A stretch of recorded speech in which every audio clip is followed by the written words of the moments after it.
Bueno, bueno, quisiera que antes de comenzar la discusión, ¿no es cierto?, sobre el texto que estamos empleando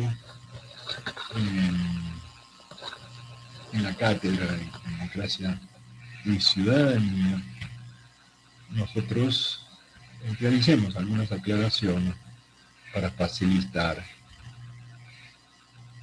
la comprensión, ¿no es cierto?, del texto que tomamos en este primer corte como básico, que es el texto de Giovanni Sartori, que es la democracia.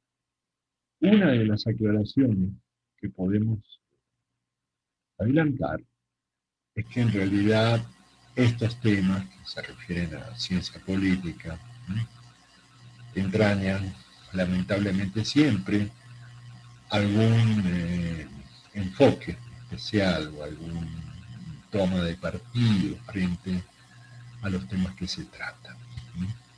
Eso resulta casi inevitable y notamos que en el texto de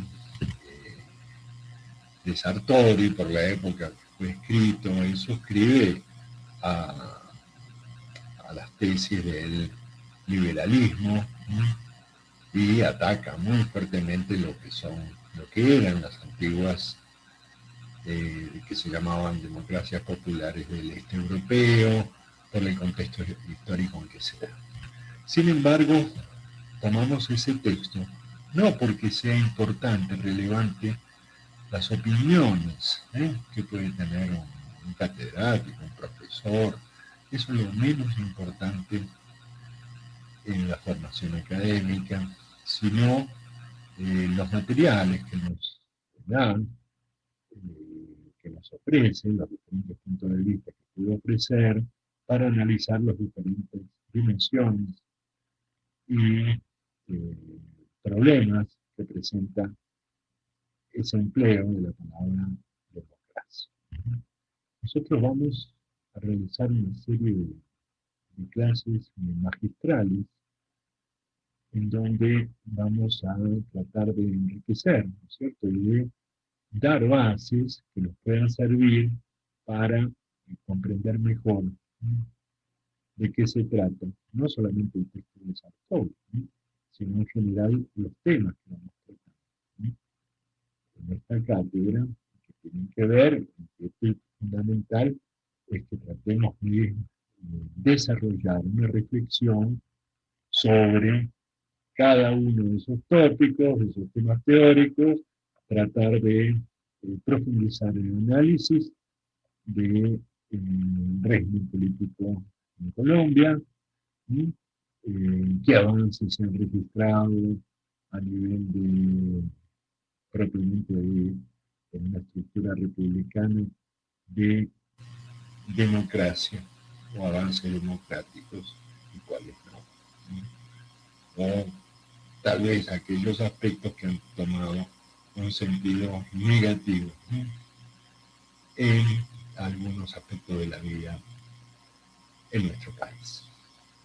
Quisiera entonces, en principio, aclarar algún sentido que ha tomado una confusión, ¿no es cierto?, bastante fuerte y que tiene que ver con lo que consideramos una república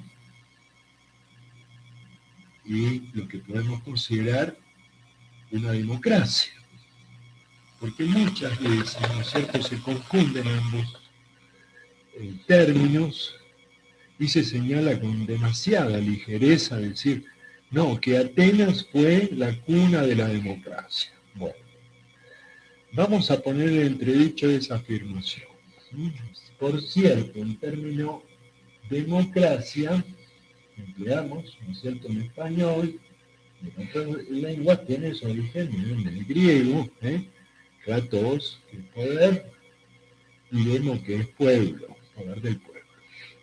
En tanto que la palabra república corresponde al latín, que es res pública, ¿no es cierto?, la cosa pública, aquello que nos concierne a todos, ¿sí?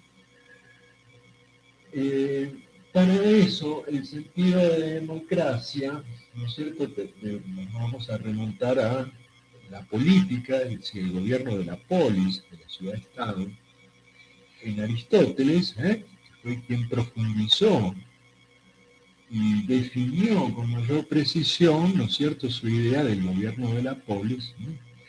En una sociedad, hay que aclararlo, en el sistema productivo era esclavista, ¿no? Para los ciudadanos libres de esa época, se consideraba que el esclavo no era una persona humana, sino que era un instrumento de producción. Una sociedad a la vez de castas, esclavista y al mismo tiempo patriarcal, ¿no es cierto? En el mismo tratado, en la política de Aristóteles, se habla de la mujer como también como de un instrumento, aunque se le reconocía el carácter de persona, pero como un instrumento de reproducción en el seno de la familia. Entonces, desde ese punto de vista, eh, Aristóteles va a considerar que hay tres tipos de regímenes, ¿sí?, que pueden ser justos y correctos, no solamente uno, sino distinguió tres tipos de regímenes que pueden ser justos, en el régimen político. Uno de ellos es lo que se llamó la aristocracia. Y la aristocracia se define como gobierno de los mejores. El otro es la monarquía, que generalmente es hereditaria y que la monarquía se caracteriza por ser el gobierno de una persona.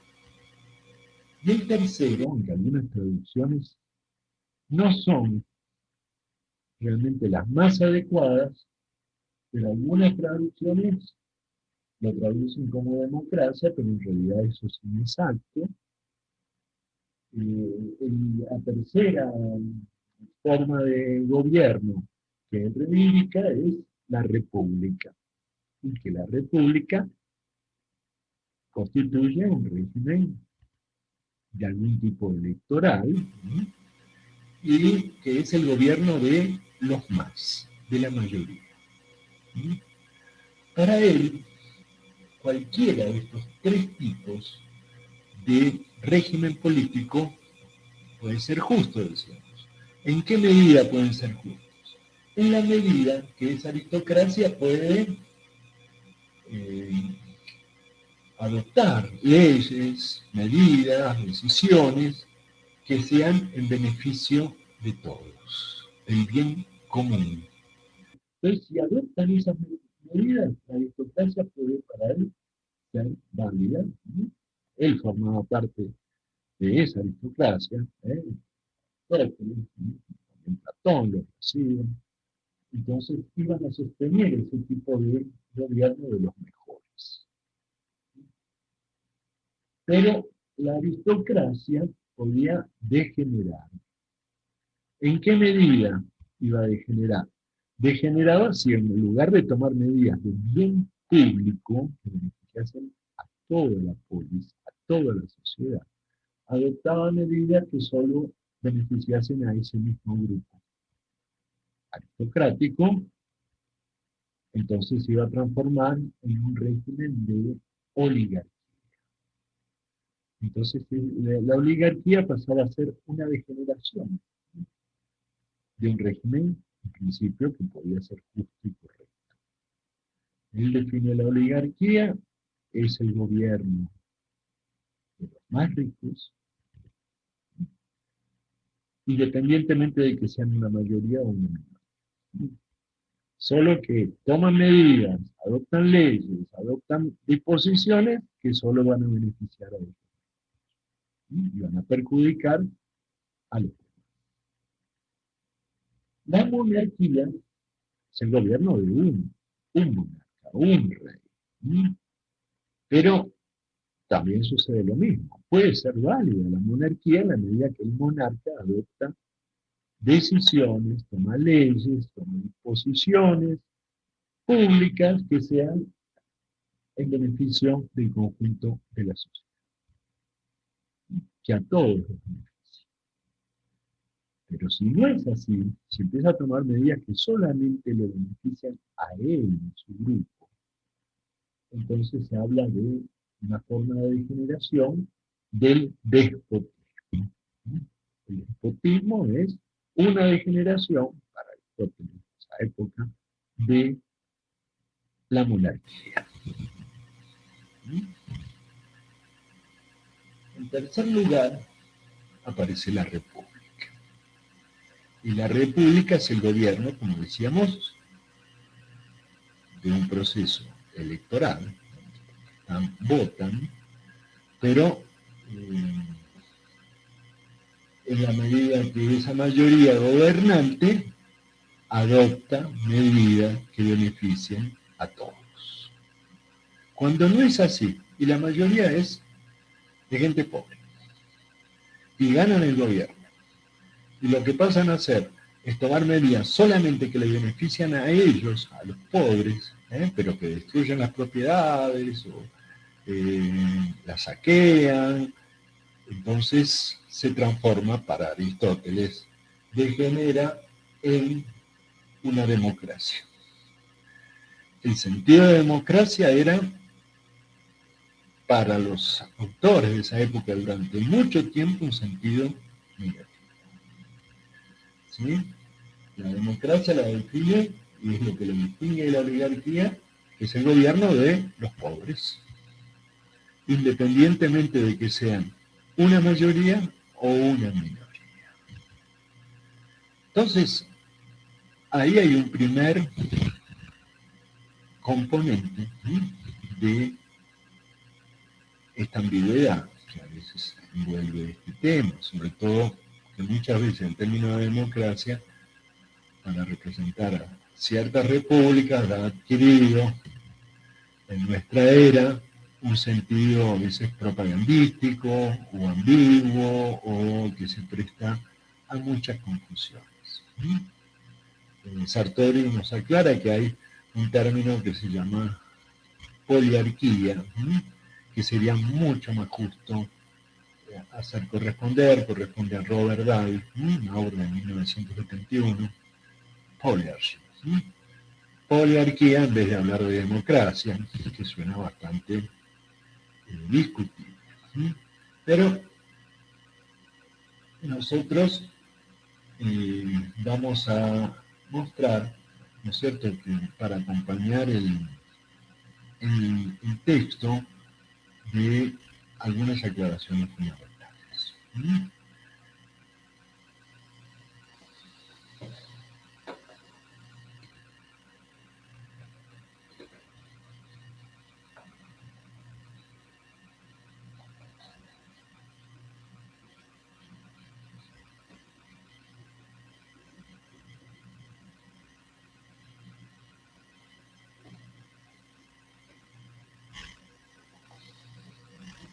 Muchos autores, y también hace referencia al texto, aunque no lo contextualiza históricamente de manera apropiada. Pero sí él va a distinguir diferentes dimensiones.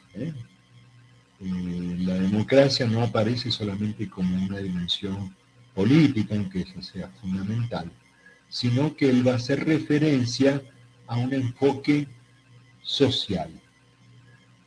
Y nos va a hablar de Alexis de Tocqueville.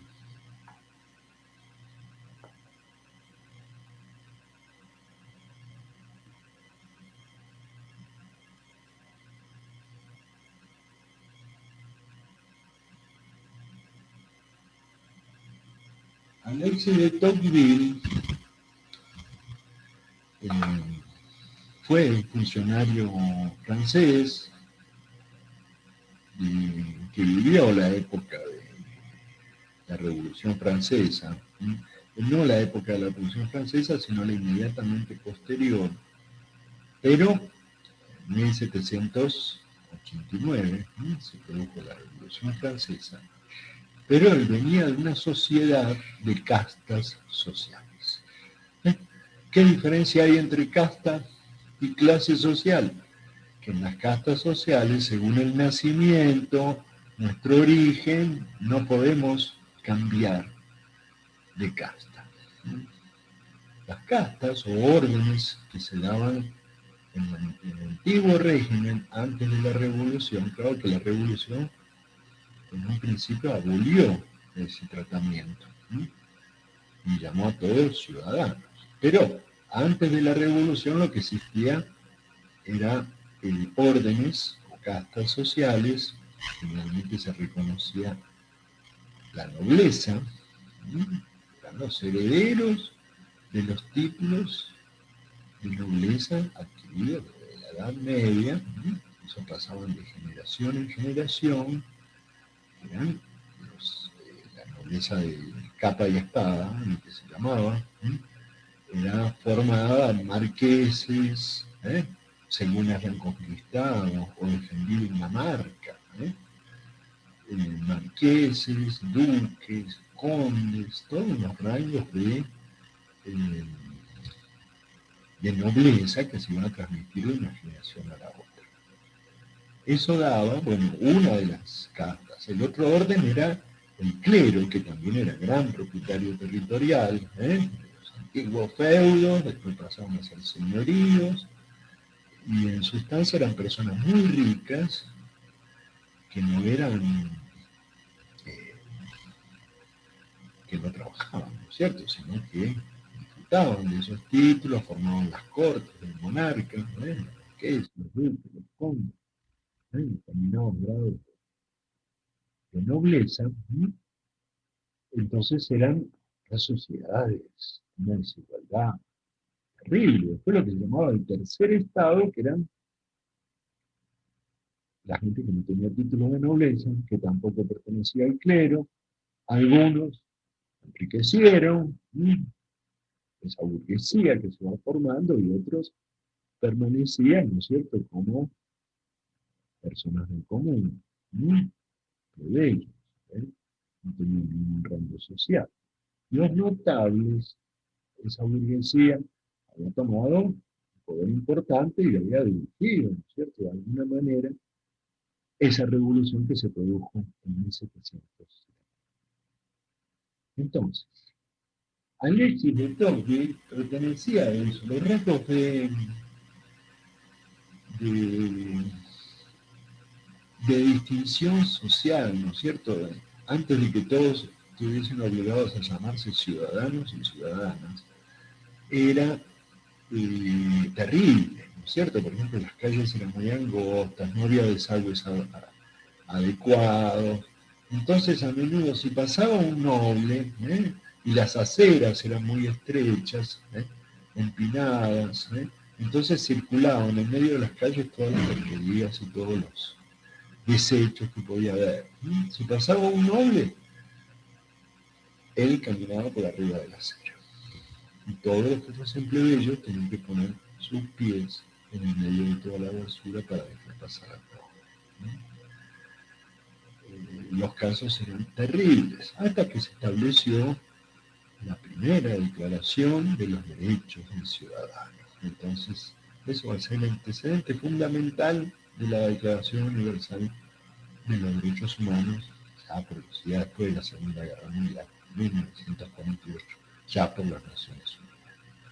Pero en esos derechos ciudadanos se planteaba que todos nacemos iguales, frente a la ley por lo menos. Entonces, ¿qué sucede con Alexis de Tocqueville? Él fue funcionario de Napoleón y después partió a los Estados Unidos.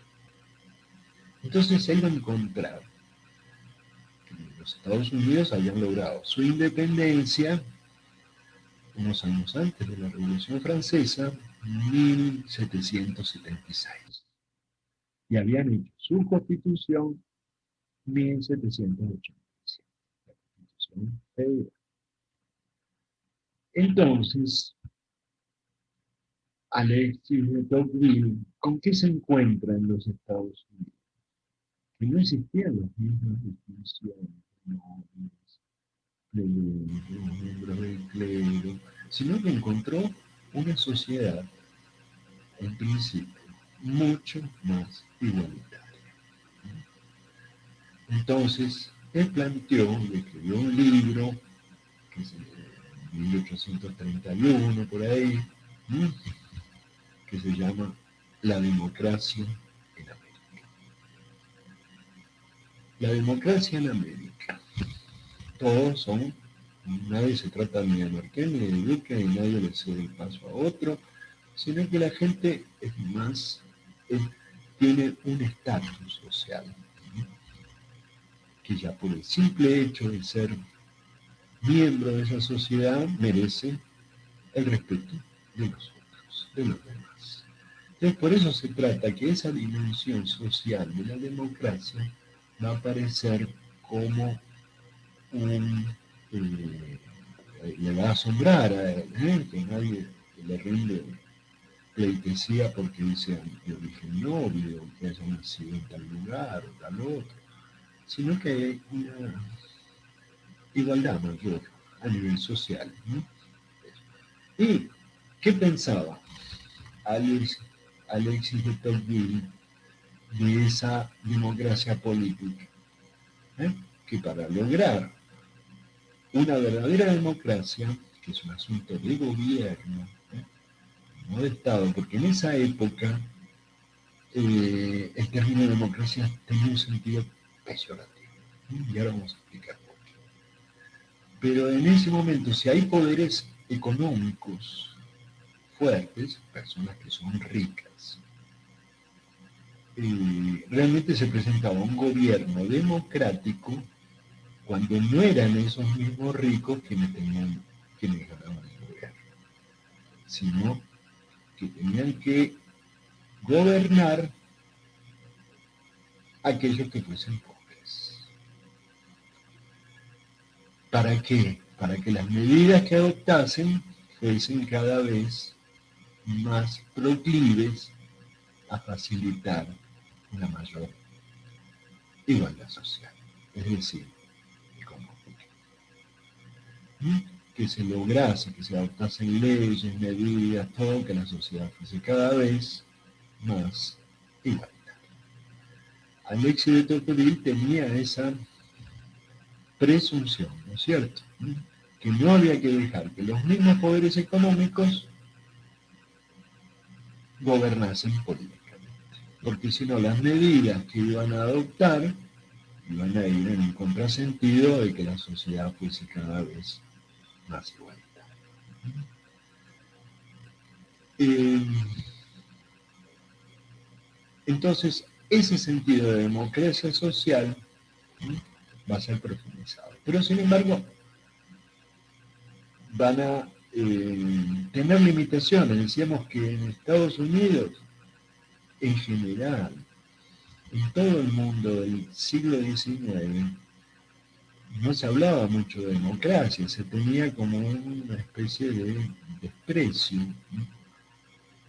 En Europa se van a producir cambios. ¿Y cómo se votaba? ¿No es cierto? En los Estados Unidos el voto fue censitario.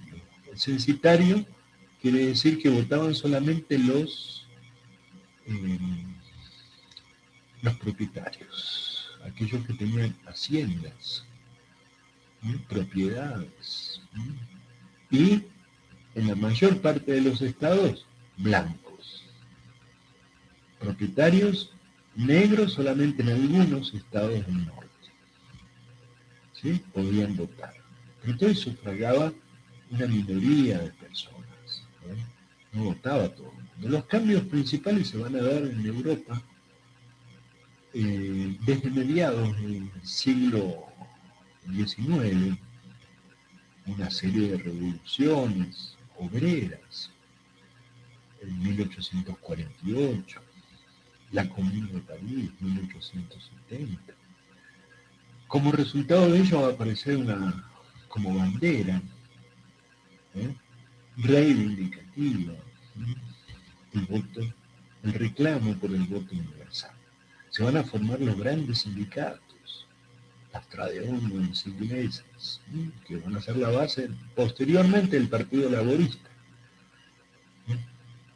Los grandes sindicatos, los partidos socialistas, que van a reclamar, entre otras cosas, la participación en el gobierno. Entonces había que eliminar, había pasado por formas también que también se aplicaron en Colombia en el siglo XIX, el voto censitario, el voto calificado, es decir, solamente podían votar aquellos que fuesen, eh, que estuviesen alfabetizados, y a menudo eran los mismos, porque la educación, claro, iba haciendo avances y todo, pero no todo el mundo sabía leer y escribir, y finalmente era un factor de privilegio, si la política fuese una cuestión de cultura o de formación y no una cuestión de interés. ¿Sí? Pero los más pobres se veían a menudo, si además eran analfabetos, ¿no es cierto?, totalmente por fuera de las decisiones políticas. Entonces esas reivindicaciones se van a ir adoptando sistemas de sufragio masculino, universales, que se llamaban, que no estuviesen restringidos, que fuese propietario o no, que fuese alfabetizado o analfabeto, podían votar. Entonces, y el voto además, otra de las exigencias, que fuese secreto, ¿sí? Que nadie pudiese decirnos por quién había votado. Es decir, quedaba como no privado, ¿no es cierto? Mientras que en el siglo XIX, sobre todo en nuestros países, se votaba a mano alzada. ¿Sí? Entonces eso se prestaba a todos los fraudes habidos y por haber. ¿Eh? Si todavía existen fraudes con el voto secreto, imagínense en esa época. ¿Sí? Entonces, esos van a ser avances de las repúblicas a sistemas más democráticos, por lo menos, a lo que existía antes. Pero ahí no nos quedamos. El voto de la mujer va a ser mucho más tardío. Entonces, esa dimensión social, ¿no es cierto?, se va a relacionar con otros tipos de visiones sobre la democracia, sobre todo en el siglo XX, que tienen que ver con, bueno, el autor también partido muy decidido por lo que llaman las democracias liberales, ¿sí? Que van a privilegiar otros aspectos distintos que tienen que ver con lo que llaman la división o separación de poderes, que son dos cosas distintas. ¿Sí? Pero división o separación de poderes, que ejerza el poder, que funcionen las instituciones, que haya alternancia del poder, que van a ser requisitos que decimos más bien son como una visión bastante distinta de lo que llamamos el principio social, ¿eh? Que podría soportar la idea de la democracia en el sentido de que se debe garantizar el gobierno de la mayoría. ¿Eh? Entonces vamos a explorar estos aspectos, yo voy a estar atento, tratemos de, voy a tratar de presentar clases, ¿no es cierto?, de este tipo magistral, donde vamos a ir aclarando algunos aspectos del tema que estamos tratando, y otra parte del curso que sea directamente foros, donde vamos a aclarar expresiones, vamos a aclarar términos, vamos a ampliar o comentar o a criticar nuestro texto de base, que es la democracia de Giovanni Sartori, es en realidad un pretexto. Un pretexto para que nosotros lo estudiemos, tratemos de comprender todas esas cuestiones teóricas y encaminemos una reflexión hacia la sociedad colombiana, ¿eh? Con toda la libertad que podemos gozar. Lo importante es que en un curso académico las intervenciones tienen que ser argumentadas y tienen que ser sobre la base de haber estudiado cada uno de los temas que vamos a ver. Entonces, bueno, les deseo buena recepción y vamos a subir en el aula virtual, por favor, matricúlense todos estos videos de clase.